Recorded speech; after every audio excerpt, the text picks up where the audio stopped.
Hey, buddy, do you know how God gets his point across? Well, sometimes he sends a big fish. You see, in today's story, God tells a man named Jonah to go to a very bad city, but Jonah would rather run away from God than go there. So he tried to escape by boat, but God got him swallowed by a whale, and then after 3 days, spit him out on dry land. But the amazing thing is, this isn't just a silly story. It teaches us something very important about God. So let me explain, okay?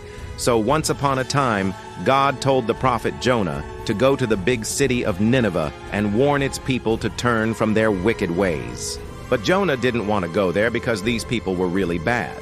They were violent, they were greedy, and they worshipped false gods. So Jonah thought to himself, me go to that horrible city and tell those horrible people to turn from their horrible ways? No, thank you very much. So instead, he ran to the coast and jumped on a ship bound for Spain. Now, God doesn't take kindly to people ignoring his commands, so he sent a big storm to stop that ship.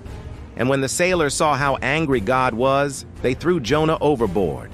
Then God immediately sent a giant fish to swallow Jonah. And it just so happens that this fish would later be known as a whale. So now Jonah is stuck inside this huge fish, and it's dark and it's cramped and it's smelly. But most of all, it's wet. Just imagine being soaked in a fish's stomach for 3 whole days. That's like the opposite of a spa day. So after 3 days and nights in the belly of the beast, Jonah finally got obedient and prayed to God. He cried out, "Save me, Lord, for I am helpless." I cried, by the way, "Save me, Lord, for I am helpless." In my distress I called out to you and you answered me. I said, I am thrust into deep darkness, and all your waves and your wrath are over me. I said, the deep sea is swallowing me up, and with the floods you drowned me in.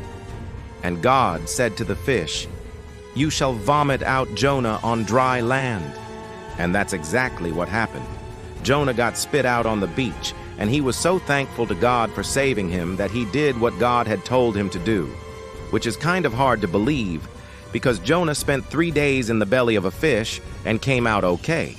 But no, seriously, Jonah went to Nineveh and warned them to turn from their wicked ways, and the people believed him. They repented of their sin and turned to God. And when God saw how sincerely sorry they were, he forgave them and didn't destroy the city. See, even though Jonah didn't want to go to Nineveh, God still gave them a chance to turn back to him. And Jonah didn't have to swallow his pride and admit that he was wrong for running from God. And God didn't destroy Jonah for not wanting to go to Nineveh. Instead, God just gave him a little reminder that he's still in charge. And the good news is that God is still in the business of giving people second chances.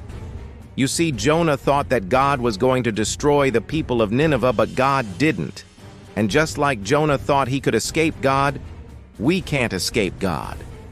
But thankfully, God doesn't send giant fish to get us.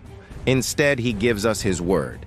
And when we obey his word, we get to experience the peace that only comes from obeying God. So do you need to listen to God's word today? Well, if you're a Christian, then you already have. But are you obeying it? Well, I pray that you will. And until next time, remember, God is in control and he's much bigger than any fish.